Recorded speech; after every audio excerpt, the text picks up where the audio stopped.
La ilaha illallah Muhammadur Rasulullah òdodo de irọ́ sálọ òdodo de irọ́ sálọ òdodo de irọ́ sálọ irọ́ ni láti parẹ́ ni.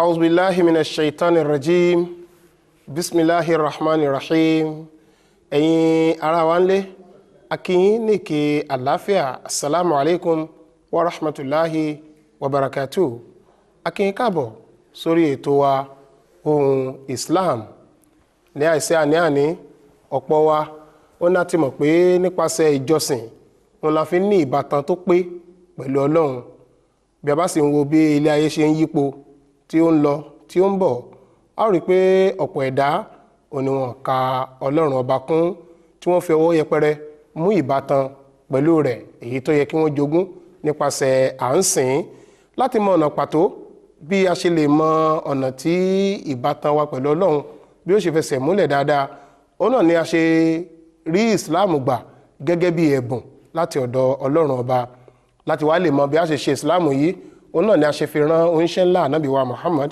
sallallahu ta'ala alayhi wa sallam láti lè na àlàyé nípa Islam yìí sáfẹ́fẹ́ ó náà ni Ọlọ́run ọba ló ṣe fi iléeṣẹ́ tẹlifíṣàn Muslim Television Ahmadiyya tí ẹ̀ka Áfíríkà rẹ̀ ń jẹ́ MTA Africa ni Ọlọ́run bá ṣe jogún rẹ̀ fún gbogbo àgbáńlá ayé ó náà sì ni ó bí ètò Ohun Islam lónìí a ó máa tẹ̀síwájú lórí àwọn ìdánilẹ́kọ̀ọ́ wa lóríṣiríṣi àti ní ọlọ́kùn òjọ̀kan gẹ́gẹ́ bí a ṣe ń bàbọ̀ tẹ́lẹ̀ kókó ọ̀rọ̀ táwọn ṣàgbéyẹ̀wò ẹ̀ lónìí òun ni Salat tàbí tí a ń pè ní ìrun kíkí àwọn tí wọ́n máa dá wa lẹ́kọ̀ọ́ lónìí wọ́n ti wà ní ìkàlẹ̀ Hafiz Murphy Abdulghani Shimambi ẹ mà káàbọ̀.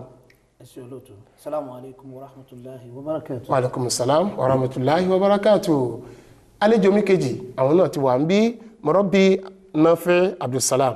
Assalamu alaikum. Assalamu alaikum wa rahmatullahi wa barakatuh. Wa alaikum assalam wa rahmatullahi wa barakatuh. Wọ́n ní bàbá débi iṣẹ́ ń ṣe ní àyà ṣe ní kọmọkóbó kí àsìkò wa kọ́ bá sàlọ́mọ́ wa lọ́wọ́ jù. Hafiz, kí là ń pè ní Salat? Alhamdulillahi rabbil alamin. Alhamdulillahi alladhi hadana li hadha wa ma kunna linahtadiya lawla an hadana Allah. A dúpẹ́ fún Ọlọ́run ọba tí ó tún ṣe ètò yìí ní èyí tí ó tún bọ́ sórí afẹ́fẹ́. Gbogbo ẹ̀yin tẹ́ ń gbọ́ wa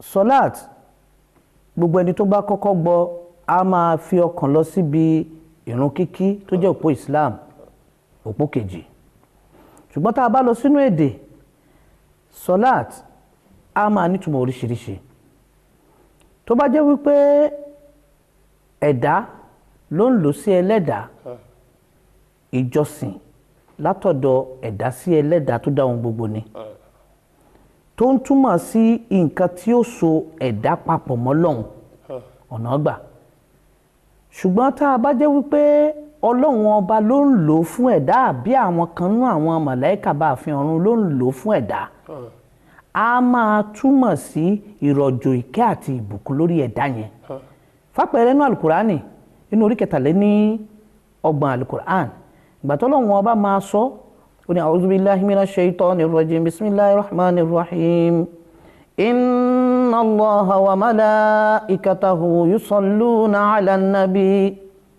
ya ayyuhalladhina amanu sallu 'alayhi wa sallimu taslima ó ní dájúdájú òun Ọlọ́run ọba àtàwọn bá fi ọ̀run àwọn ń ṣe àsàlátù fún Ànábì Muhammad sallallahu alaihi wasallam gbólóhùn Salat yẹn inú ẹ̀ náà ni kankan náà ni ó túmọ̀ sí àwọn ń rọ̀jò òkẹ́ lórí ànábì Muhammad sallallahu ta'ala alayhi wa sallam ẹ̀yin onígbàgbọ́ òdodo ẹ̀yin náà ẹ máa tọrọ ìkẹ́ àti ìbùkún Ọlọ́run ọba fún un bákan náà ń bò mí inú alukur'an Ọlọ́run ọba tún lo gbólóhùn yìí látara àwọn màláíkà tó ń fúnra rẹ̀ fẹ́dẹ̀ ènìyàn lásán huwa alladhi yusalli alaykum wa malaikatahu liyukhrijakum minadh dhulumati ilan nur òun náà ni ẹni tó ṣe wípé a máa rọ̀jò ìkẹ́ òun àtàwọn abáàfin ọ̀run rẹ̀ lẹ́yìn ẹ̀dẹ́ èèyàn náà lórí yàtọ̀ sí pé ẹjọ́ jìṣẹ́ láti lè mú yín kúrò nínú òkùnkùn wá sínú ìmọ́lẹ̀.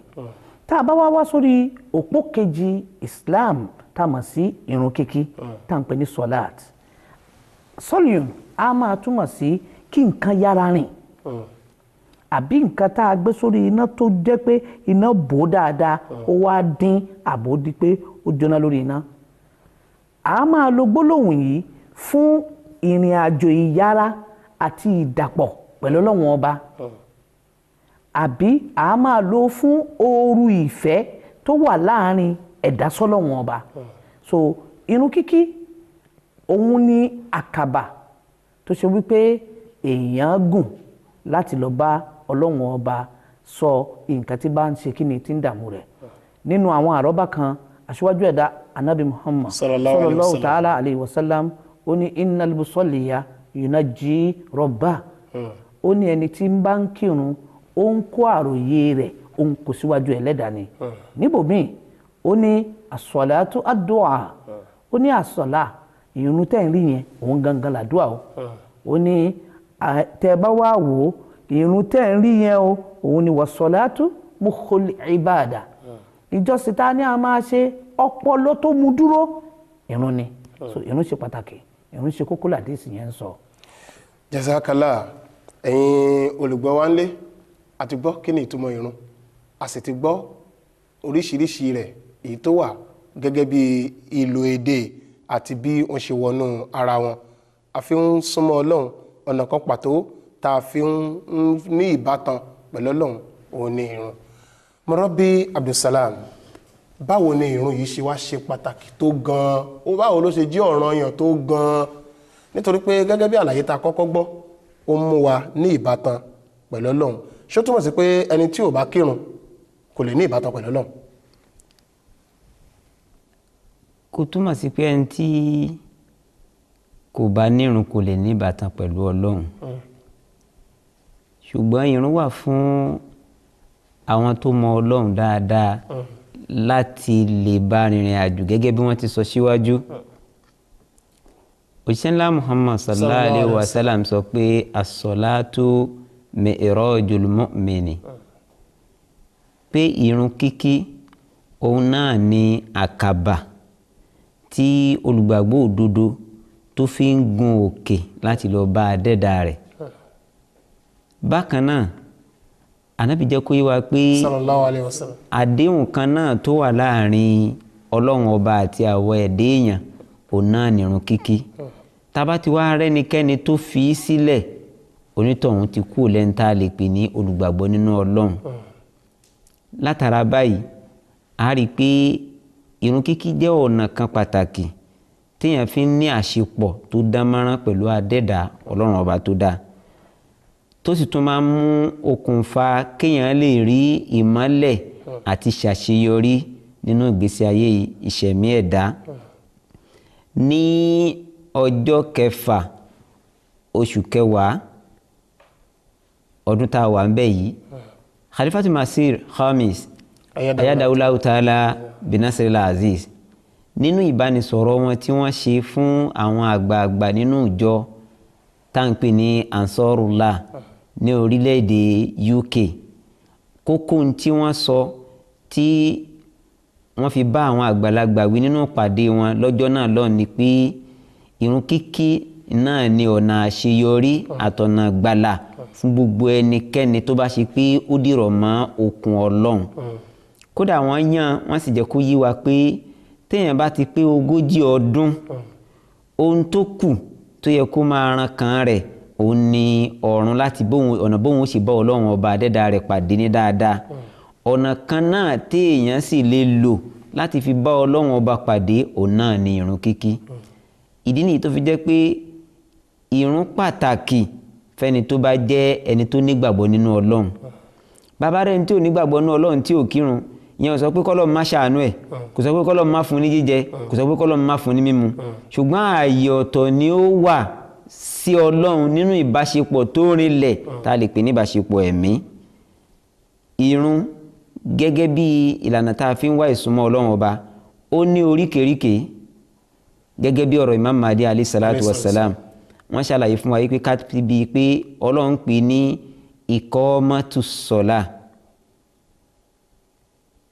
ìntà ń gbé dúró láti fi wá ìsúnmọ́ Ọlọ́run ohun tí a fi ń rìnrìn àjò lọ sí ọ̀dọ̀ Ọlọ́run wọ́n wá bẹ̀rẹ̀ láti bí kiyam wọ́n ní kiyam ó túmọ̀ sí pé èèyàn dúró nípò pé mo fẹ́ tẹríba mo fẹ́ wólẹ̀ mo fẹ́ wá ìsúnmọ́ ẹni tó dá mi ìyẹn ni kiyam lẹ́yìn náà a lọ síbi rùkú ká tẹ̀ kọ́kọ́ ká rọ́ fún Ọlọ́run ìyẹn ló túmọ̀ sí pé èèyàn ti ṣe tán láti pa ẹ̀mí ara ẹ̀ lókù fẹ́ni tó dáa láti sọ̀rọ̀ ẹ̀ sípò ẹni tó ba mọ́lẹ̀ burúburú fún Ọlọ́run lẹ́yìn náà wọ́n wá lọ sípò sájídà pé nígbà tí èèyàn bá wà ní sájídà ó ń túmọ̀ sí pé èèyàn ti fira rẹ̀ sípò ẹni tó ń wá ìrànlọ́wọ́ Ọlọ́run tó mọ̀ pé òun ò jẹ́ nǹkan kan mọ́ àfiwájú ẹni tó ń wá yìí òun náà ló lè gbọ́ gbogbo ọ̀rọ̀ òun ló lè sọ òun di nǹkan òun ló sì lè pèsè nǹkan tí òun bá ń fẹ́ so ààyè tí ìrun wà fẹ́ni tó ń kí nìyí òun ló sì lè mú èèyàn rí ojú rere àánú Ọlọ́run ọba. ní ṣókí àwọn àlàyé tẹ́ ṣe yìí ló sọ ìrun ló mú kí ìrun jẹ́ ọ̀ranyàn lórí ẹni tó yẹ kó kí láti bá a lè rí àwọn àǹfààní wọ̀nyí ẹ ṣé pọ̀ kọ́lọ́hún kó jẹ́ kí a lè gbọ́ kí a lè mú lò. Hafisa ó ṣe ṣe kẹ́ ní tẹ́ fẹ́ fi kún tẹ́ bá ní tẹ́ fẹ́ fi kún àlàyé tó wà nílẹ̀ yìí ẹ bá mú àlàyé lórí oríṣiríṣi ìrun tó tiẹ̀ wà ẹ bá mú mọ́. kí n tó bọ́ sórí oríṣiríṣi ìrun àwọn kan wà tó ṣe wípé wọ́n ń lérò pé ìrun kíkí ẹrù tọ́lọ́wọ́n bá gbélé ẹ̀dá lórí ni a gbọ́dọ̀ ní àgbọ́yé kan wípé ìrun kíkí yìí ṣe àjàgà tá a gbé kọ́ ọrùn wa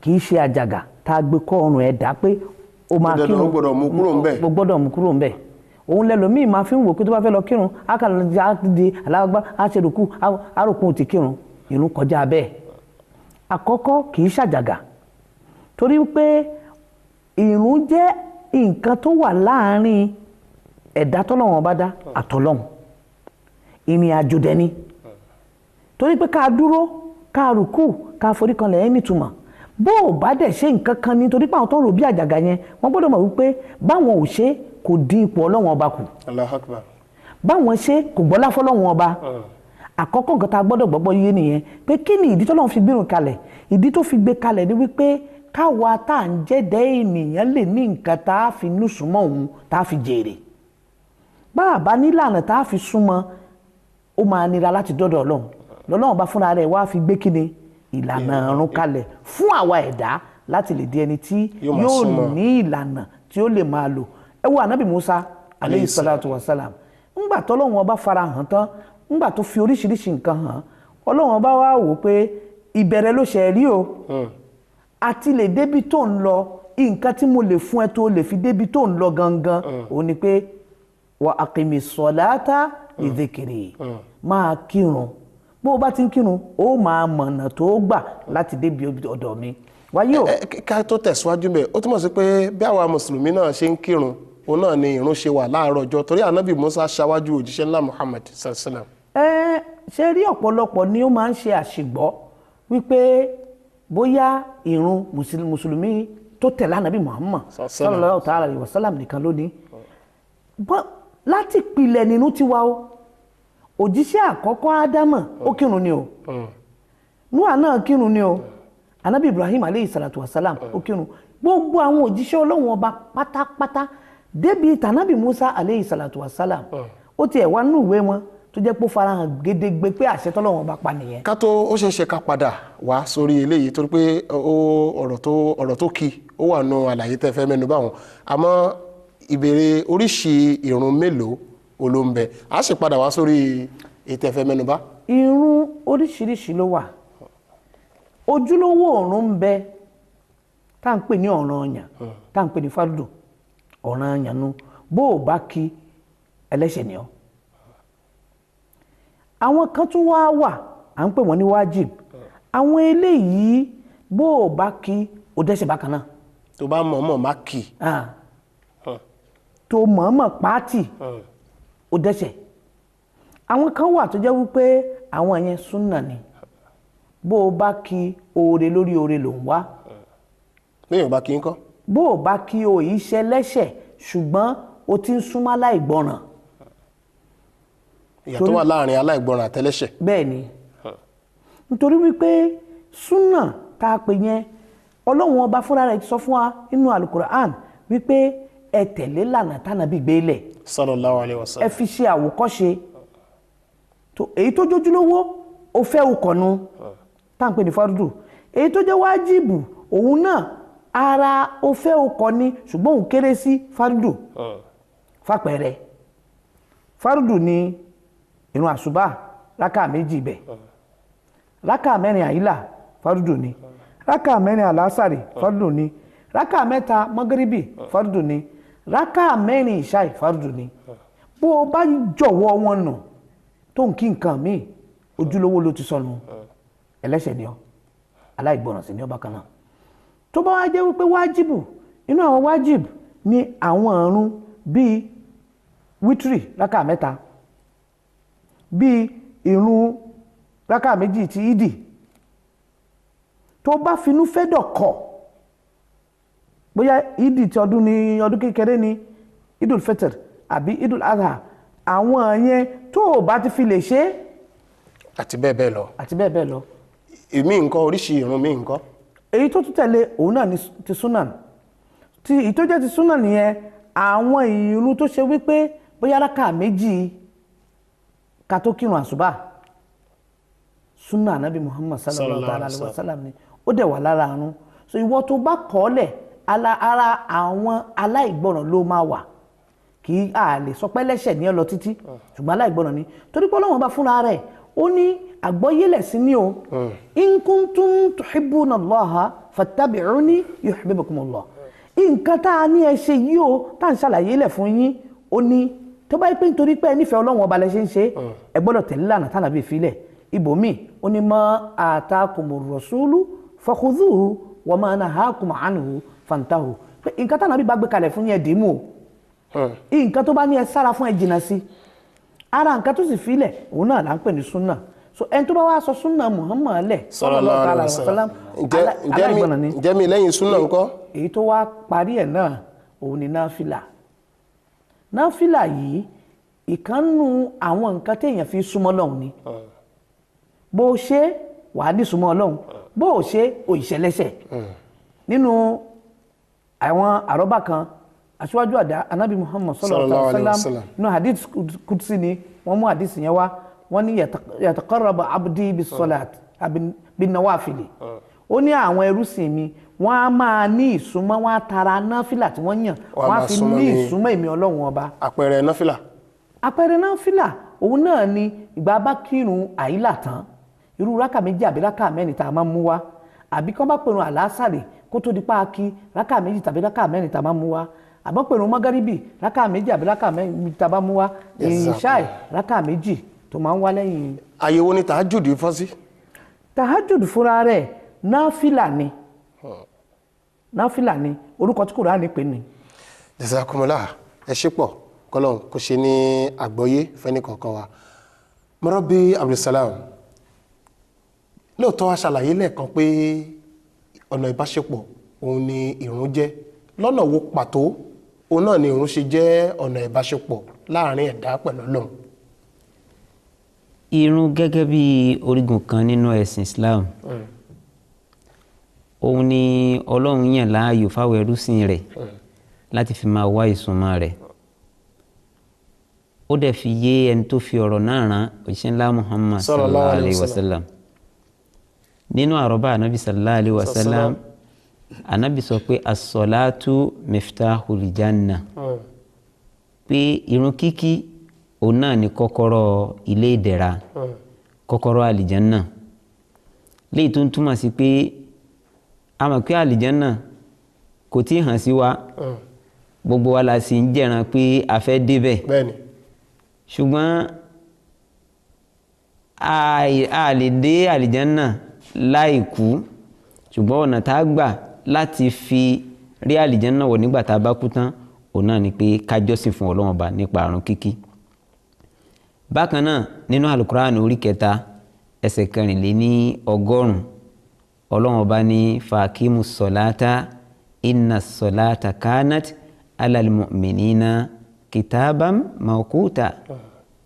Ẹ máa kírun fẹ́mi ọlọ́run ọba nítorí pé a ṣe ìrun kíkí ní ọ̀ranyàn fún gbogbo àwọn tó jẹ́ olùgbàgbọ́ òdodo a sì fàsìkò sí.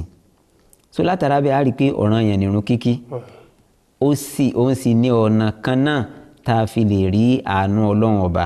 Kódà nígbà tí ọlọ́run ọba ń sọ̀rọ̀ nínú súra Muzammil alukuran orí 450 àwọn tí ọlọ́run sọ pé tó bá dijọ́ ìgbéǹde alikiyama tá a bá béèrè lọ́wọ́ wọn pé kí ló mú yín dẹni inú náà jó òkú Quran ní ma salakakum fi sakor kí ló mú yín dẹni inú náà jó òkú. Èsì tí wọ́n dá padà tọ́lọ́run bá ní wọ́n dá padà ní pé qalu lam naku minal musallin pé àwa a kì í kírun àwa náà àwọn tí kì í kírun ni. Wọ́n sínú kírun. Wọ́n sínú kírun. Torí ẹ̀ náà ṣe sọ ìbátan wọn nù pẹ̀lú Ọlọ́run. Torí ẹ̀ ni wọ́n ṣe sọ ìbátan wọn nù pẹ̀lú Ọlọ́run. Jazakumullah àṣepọ̀. Nígbà tí Murabbi Abdulsalam tí wọ́n ń ṣàlàyé ìrun lẹ́ẹ̀kan tó fi mẹ́nu kúrò yìí wọ́n ní inna salata kanat ala al-mu'minina kitaban mawqutan ọ̀ranyàn ni ìrun lórí olùgbàgbọ́ òdodo a sì fi àsìkò sí àsìkò ìrun àtàwọn májẹ̀mú míì ẹ bá tàn mọ́lẹ̀ díẹ̀ sí.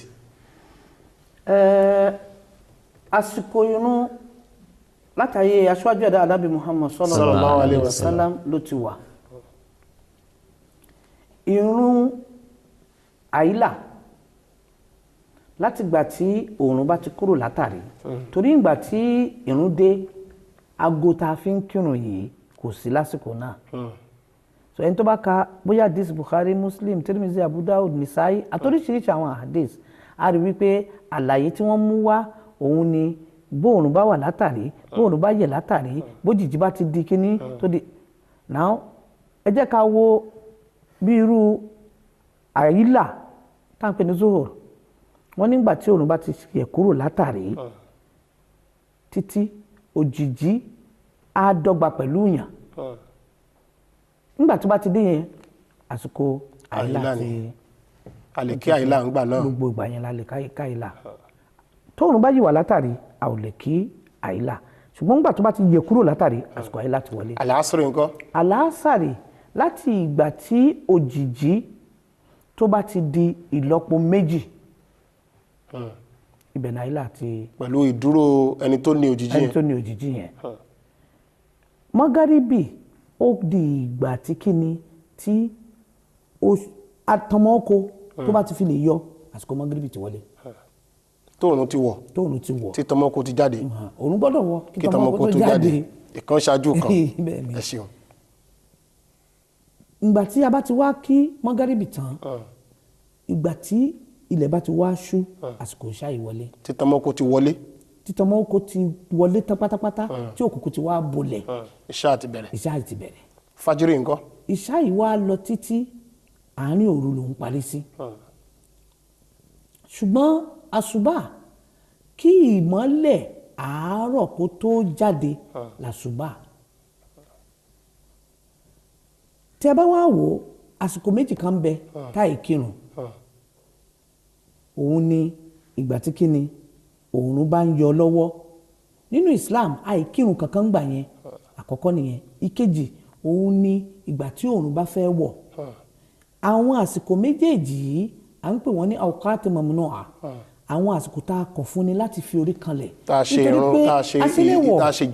ṣe ìrun kíkí àbí ìforíbalẹ̀ léèwọ̀. nítorí pé lásìkò yẹn bóòrùn bá ń jáde àwọn ìran kan wà tó jẹ́ pé òòrùn ni wọ́n ń bọ òòrùn ni wọ́n ń bọ àwọn náà máa wólẹ̀ so kí ẹnìkan má wàá máa ṣerú yẹn ká má rò pé bóyá òòrùn lòun náà ń forí balẹ̀ fún nígbà tó jẹ́ pé ó ti di àṣà àti ṣe àwọn ìran kan Islam wá kọ̀ fún àwa mùsùlùmí pé táwọn bá ń ṣe tiwọn. kíkírun láwọn àsìkò tí ẹ là kalẹ̀ wọ̀nyí ọ̀ranyàn ni wọ́n níbàámu pẹ̀lú àyá àlùkùránì tí a gbọ́ lẹ́ẹ̀kan. bẹ́ẹ̀ni. yàtọ̀ sí májẹ̀mú tó de ìrun nípa àsìkò kí làwọn májẹ̀mú míì ní ṣókí bíi ẹyọkan tàbí méjì. májẹ̀mú tó de ìrun kíkí ò lè kírun tó o bá wà ní ipò mímọ́. fàpẹẹrẹ àlùàlá ó wà lára nǹkan tó ṣe kó tó kírun. bó o bá rí omi láti fi ṣàlùàlá wàá wá ṣe táyàmọ̀mù òun náà ni nǹkan tá a fi ń rọ́pò àlùàlá. eléyìí yálà orí erùpẹ̀ ni àbí gbogbo ibi tí èèyàn ní rí wípé kùrukùru lè ti bàlẹ́ eléyìí òun ni nǹkan tá a fi rọ́pò àlùàlá. yàtọ̀ sí yẹn ẹni tó bá máa kírun gbọ́dọ̀ wà ní mímọ́ ti ara náà. yàtọ̀ sí pé bóyá àlùàlá aṣọ tó wọ̀ aṣọ tí ó bójúmu ni. òun ló máa ń fà tó ṣe wípé ìhòòhò ọkùnrin wà ìhòòhò obìnrin wà. ìhòòhò ọkùnrin láti ibi ìdodo ni lọ sísàlẹ̀ ṣùgbọ́n ìgbà yẹn àsìkò tí ò sáṣọ bó bá máa múra wàá múra gẹ́gẹ́ bí ọmọlúàbí. bó ti yẹ kọ́ ọmọlúàbí múra láwùjọ. nítorí pé ẹni tó fẹ́ lọ dúró síwájú ẹ̀ ẹni tó ju gbogbo nǹkan tó máa ń bọlá fún lọ. ǹjẹ́ lílo tùràrí ara májẹ̀mú ìrun níbí torí àwọn míì fẹ́ràn pápá ìrun tahajud àwọn míì fẹ́ràn láti máa tan tùràrí tó ń pè ní tùràrí àdúà ǹjẹ́ ara májẹ̀mú ìrun ni. kì í ṣe ara májẹ̀mú ìrun rárá tùràrí tó ń pè ní tùràrí àdúà àwọn ìran Hindu ni wọ́n ń lò látilẹ̀ tí wọ́n bá ti lọ sí ibi ìjọsìn wọn wọ́n máa ń fi àwọn nǹkan wọ̀nyí ni wọ́n máa fi fa òórùn sí àgbègbè ibi tí wọ́n bá ti ń ṣèjọsìn. kí àgbègbè wọn kó ba lè lóòórùn tó dáa kì í ṣe pé ara ìjọsìn pẹ̀lú kò sí lára májẹ̀mú ìjọsìn. jazakala mọ́rọ́bí Abdulsalam ìmọ̀ràn wo lẹ́ni fáwọn èèyàn wá ń lé látàrí àdìrò ọ̀rọ̀ wa tòní. fún gbogbo àwọn etí tó ń gbọ́ wa lórí gbogbo àwọn ìbánisọ̀rọ̀ tá a ti ṣe nípa ìrun kíkí ìrun kíkí a kì í fọwọ́ yẹpẹrẹ mú ẹni tó bá ti pera rẹ̀ ní mùsùlùmí ìyàtọ̀ tó wà láàrin òun àti kèfèrí òun ní ìrun kíkí. bákan náà gẹ́gẹ́ bí olùjọ́sìn tó ń kírun a gbọ́dọ̀ jẹ́ kí ìrun kó lapa lára wa kó máa tún ìwà wa ṣe kó máa tún àlámọ̀rí wa ṣe kí àwọn tí kí wọn kì í kírun ká má tatara irun tiwa táǹkì kán máa rí ìmọ́lẹ̀ látara wa láti jẹ́ pé àwọn náà nífẹ̀ẹ́ sí àti máa kírun. jazakala ìmọ̀ràn yìí kẹ́yìn. akírun kó wò ó ṣe o torí pé ìgbà míì èèyàn ajá kírun tí ó jẹ̀bi kùránì sọ fún wa ó ní ègbé ń bẹ fún ẹni tó ń kírun tó ṣe wípé ìwà ìṣe ọ̀rọ̀ kò ní ìlapa dáadáa lára rẹ̀ àbí dáadáa kan tó lè ṣe fọ́mọlà kejì tí ò ṣe tó wá ń pera rẹ̀ lákírun ẹni tó yẹ kó fún lóúnjẹ ó sì lóúnjẹ kò fún ó ń kírun ni o ṣùgbọ́n nǹkan tí inú wa ṣe gangan kò tí ì lápa lára rẹ̀. jazakala adúpẹ́ lọ́wọ́ àwọn olùkọ́ wa tòní Hafiz Abdulgani Shiwambi jazakala mọ̀rọ́bí Abdulsalam Nafi jazakala ẹ̀yin èèyàn wa ń lé adúpẹ́ wípé ẹ farabalẹ̀ gbọ́ wa a sì tún jọ kọ́ ẹ̀kọ́ lónìí látọ̀dọ̀ àwọn àáfàá wa lórí ètò Ohun Islam lórí kókó ohun tí a ṣe ní àlàyé lónìí tá à ń pè ní Salat a ti gbọ́ kí ni ìtumọ̀ ìrun a sì ti mọ bí abó ti yẹ kí a kí i pẹ̀lú àwọn májẹ̀mú rẹ̀ a ti mọ bó ṣe jẹ́ ọ̀ranyàn tó a ti mọ oríṣi rẹ̀ tó wà tó pè ní fardu fún wa wọ́n pe àwọn kan ní wájib wọ́n pe àwọn kan ní sunan wọ́n sì pe àwọn kan ní nawafil ọ̀ranyàn rèé èyí tó pọ̀wọ́lé ọ̀ranyàn èyí tó tí ànábì wa Muhammad sallam tán sábà máa ń ṣe ní gbogbo ìgbà ní àlékún sí àwọn méjì ti ṣáájú àti èyí tó jẹ́ àfinúfíndọ̀ ṣe láti fi gba ọrẹ látọ̀dọ̀ Ọlọ́run a sì ti kọ́ pé bàbá ń kírun ká kí ìwà náà mọ́ bàbá ń kírun ká ṣọ́ ìwà wa ká bà lè rí èrè rẹ̀ jẹ láti ọ̀dọ̀ Ọlọ́run kọ́lọ́run kó ṣe ẹ̀kọ́ tòní ní àǹfààní fẹ́nìkọ̀ọ̀kan wa kó ṣe ní àṣegbà àti àṣetẹ̀lé bàbá tó fẹ́ mọ̀ sí nípa àwọn ẹ̀kọ́ tí à ń dára wa lórí ètò Ohun Islam ẹ kọ̀wé sí africa@mta.tv ó tún di ìgbà kan tí a tún máa fèrè pàdé assalamu alaikum wa rahmatulahi wa barakatuh. àwa níjọ Ahmadiyya ọmọlẹ́yìn Gulam Ahmad tó ń gbẹ̀sìn Islam ga káàkiri gbogbo àgbáyé lọ́kùnrin àtobìnrin lọ́mọdé àti lágbà k'Olúwa